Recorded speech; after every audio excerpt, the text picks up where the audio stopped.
Kung ano natin dito, kaharap po natin, gusto po mag-argue about semantics, so pabibigyan po natin.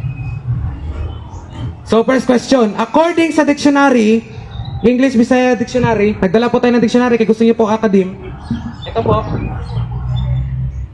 May dala po tayong dictionary. Ang word po na build is tukoron. Hoy, clearly, tukoron. According sa dictionary. And then, sa Bible po ng Seventh-day Adventist, Bible po yan ng Seventh-day Adventist, nakalagay po Seventh-day Adventist na Bible. Alata po yan ha. Tukoron. Sa Matthew 16:18 po, build or yun din po ang ginamit na word. So, ang question po is, sino ang tama? Ang dictionary at ang Bible nyo o ikaw? Brother EJ, ang imong gigamit, translation dili meaning. Yes or no? Mr. Moderator, cut palihog. Doon na siya conclusion gani, doon na siya question ganina nga ang iyahang premise niya lahi po ang iyang question. Gusto na ako mangutana, Brother Moderator, kung asa gid dito sa duha. Iklaro lang daw imong pangutana, Brother J. Ato sa duha kay. So, klarohon na to itong pangutana. Ganihan, nagsaysay ko, clearly, mayroon pong na-build na church. Mayroon pong na-build na church or na nagpatuloy across the history. So, ang tinatanong ko po dito, kasi sabi niya po, academe, ang tinatanong ko po dito, according sa dictionary, ang ginamit po doon is tukoron or build. Ang ginamit po din doon sa Bible ng Seventh-day Adventist, build din po. So, clearly, doon sa sinaysay ko kanina, build ang ginamit ko. Ang tanong ko, sino ang tama? Ang dictionary at ang Bible ng Seventh-day Adventist o ikaw? Ulo man lagi ka buok. Duha lang. Asa ang tama, Bible or ang dictionary? Pareho man na sila kay pareho man sila translation. Dili man meaning. Ay sa 1 minute man. Ang iyang gipangayo, kinsa daw ang tama, pero wala niya ma-establish kung asa dito dapat ang tama. Ang word ng good nga tukuron, translation dili meaning. Ang gibutan po sa Bible mabasa, tukuron gapon to build. Unsa problema? Ang imong trabaho, pangutana, dili ko pabasahon, ay kog sugua, basi guwa kay patudlo sa sing kauban.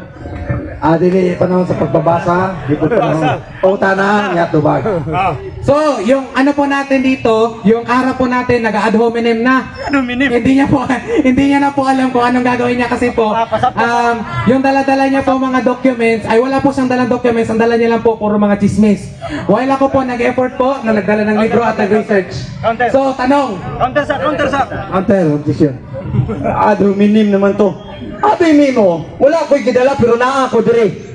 Actually, Brother EJ, ang akong digital account, akong kwarta sa sulod sa digital sa app, mas dako pa kaysa sa word sa mga librong imong gidala. Meaning, I don't care. meaning, Wala akong pakialam. ang digital is a legal source.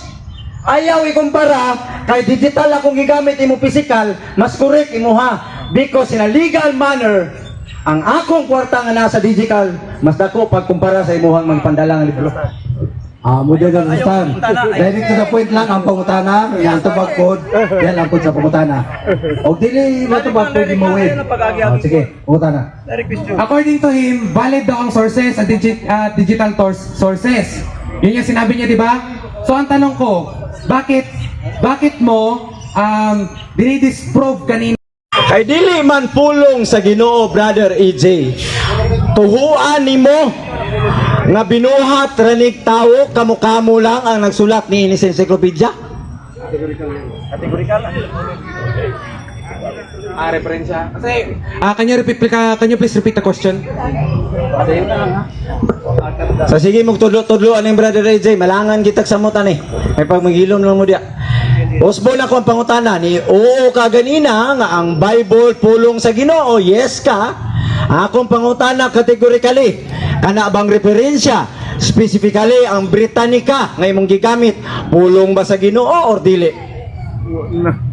Kapag sinabi categorical, pag sinabi po na ang referensya po hindi.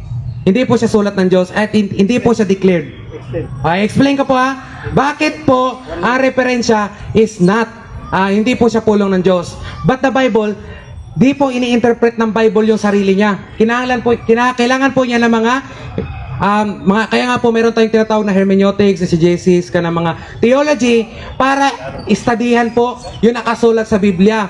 And then, yung mga deposit po niyan, at yan po yung tinatawag natin na references na sumusuporta po sa biblical claim. Yan po yan mga kapatid. Kasi yung kapatid po natin dito, gusto niya, ini-strawman po niya yung argument, nagko-commit po siya ng logical fallacy.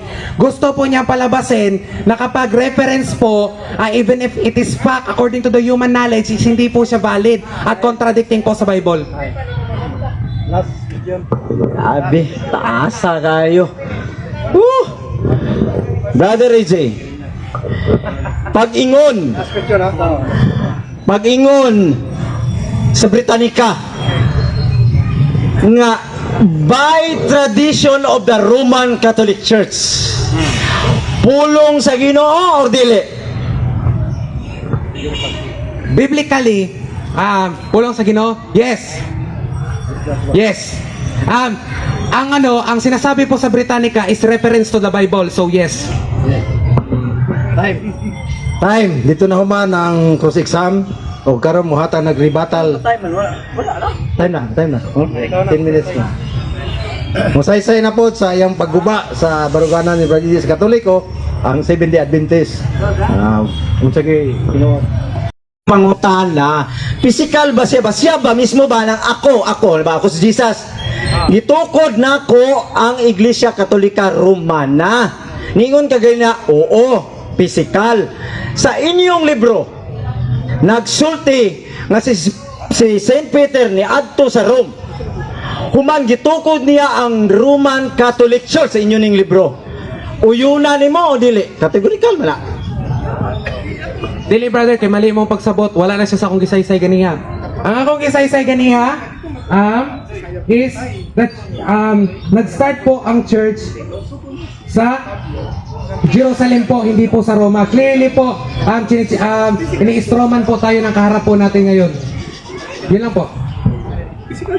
Tato pa para mawala ang kalibog ng mga tao. Kung ano ini, Jerusalem Catholic Church ini, dili ni Roman Catholic. Kaya man gitukod dito. Tama ba ni Brother Jake? Again, ini-strawman po tayo. Clearly po, sinabi ko po kanina na ang Jerusalem is under the Roman Empire. Parang hindi po kasi nag-search yung opponent po natin. Kaya hindi niya po alam na ang Jerusalem is under the Roman Empire sa time ni Jesus Christ po. Thank you na. Walay problema lang sa Brother J. Kung mo na imong tubag. Okay. Kanang Biblia, nga giingon nimo Brother AJ, nga gimo nimo reference, pulong sa Ginoo dili? Pulong sa Ginoo, yes. Kanang reference nga imong gipanggamit karon, pulong sa Ginoo dili? Anong reference po ba? Biblical o tinutukoy niyo na reference? Historical o biblical? O katong gigamit nimong encyclopedia kanina, Bible man duha man nakabuk ang niya atong gigamit, Bible o reference. Kana bang reference imong gigamit pulong sa Ginoo dili? Yung mga reference po, biblical reference, pag sinabi natin biblical reference, pulong po yun salita po yun ng Diyos. Kapag sinabi po natin historical reference, secular po yun, which is according to the human knowledge po. moderator stand. Nangutana lang siya, ganyan gitubag nimo nga ang Biblia pulong sa Ginoo. Yes. Kategorical question, Brother J. Karon sa referensya, nangutana siya, pulong ba po sa Dios ng referensya? Kategorical. Ito ba naman ako? Unsa nga referensya lagi? Biblical. Katong gigamit historical reference o biblical reference. Katong gigamit nimo, kay mo to yan. Abi niyo mga kaigsunan, looy Brother J, pero paminaw Brother J, Bible and reference ang atong gigamit. Dili kay wala tay historical reference. Duha ra maguni kabuk, Bible and reference. Ato pa it could be moderator lang ha. It could be historical reference, pero at this point ang atong gisgutan encyclopedia. I am asking an Encyclopedia Britannica. Let's be specific. Encyclopedia. Okay, klaro na ko. Brother AJ, pangutana ha. Timers go. Pangutana Brother AJ. Kining reference nimo nga encyclopedia nga imong gigamit ganina. Pulong ni sa Ginoo or dili? Dili. And I say also thee, thou art Peter. Upon this rock I will build my church, and the gates of hell shall not prevail. Imo ning istorya ganina, imong gibasa karon bag-o. Akong pangutanan nimo, katong gisulti nimo ganina ba? Katong imong gigamit sa entrada nimo. Literal to o metaphorical? So as you can observe po mga kapatid na ang ating pong opponent ay nagkukomit po ng Stroman fallacy. So ini-Stroman niya po ako dahil po nagpo-focus lang siya doon sa isang verse na sinabi ko, not the whole point, hindi po ang whole point nung sinasaysay ko.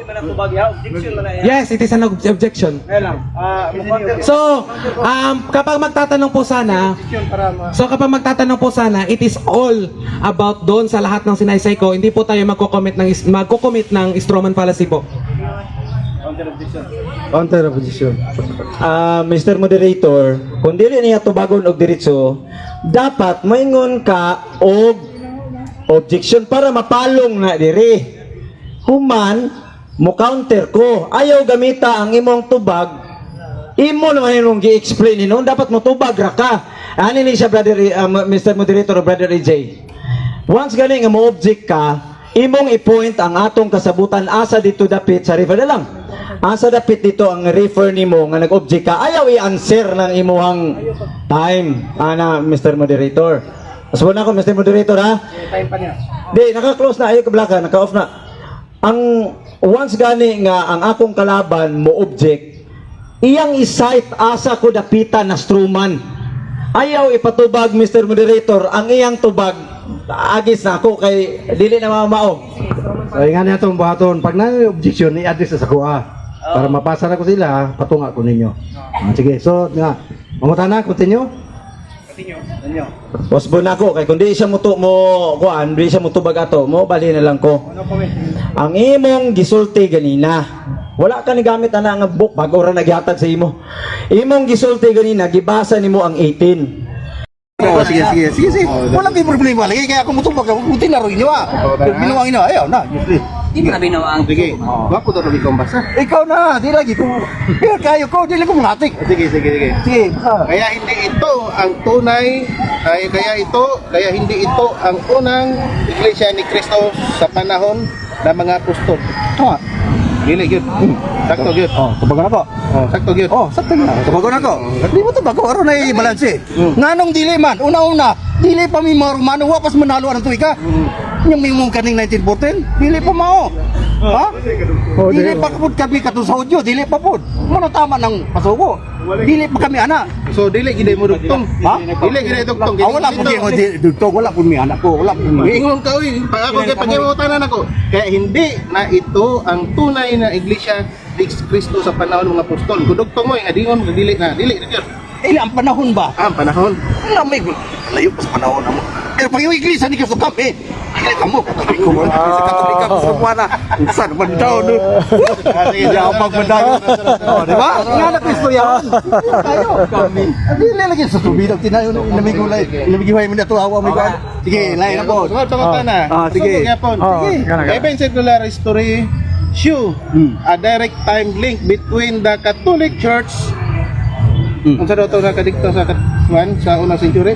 Sige, pa na. Hindi kay unsa daw to Dili ikaw nabasa, ikaw pa mayag, dili ako. Ano na problema ninyo? Ako pa, ikaw binibata, ako pa pumayag ko. Nagani daw to. Hindi, ikaw ay, pasay ito na, kaya isaw na patuwag. Link between the Catholic Church and the Apostle leading to the conclusion that the true Church of Christ is the Catholic Church. Nagsulti kinood niya ba sa? Dili, mo naman na. Di, nagsulti pa rin tinood. Mo na. Kumano ba sa gani? Kumano gani? Kung dito ha, di ba? Ay, sa tagal. Nagsulti na ko dere? Dili ka to, dito lang ang porsyon. Dito lang ang portion. Muna ko. Even secular history show a direct time link between the Catholic Church and the Apostle leading to the conclusion that the true Church of Christ is the Catholic Church. Unsa daw? Unsa daw? Unsa daw? Nagsulti kinood? Magka. Tinood man. Tinood. Diara. Dito pa muna ko. Di plakpak mo. Ano sa'yo? Nga naman.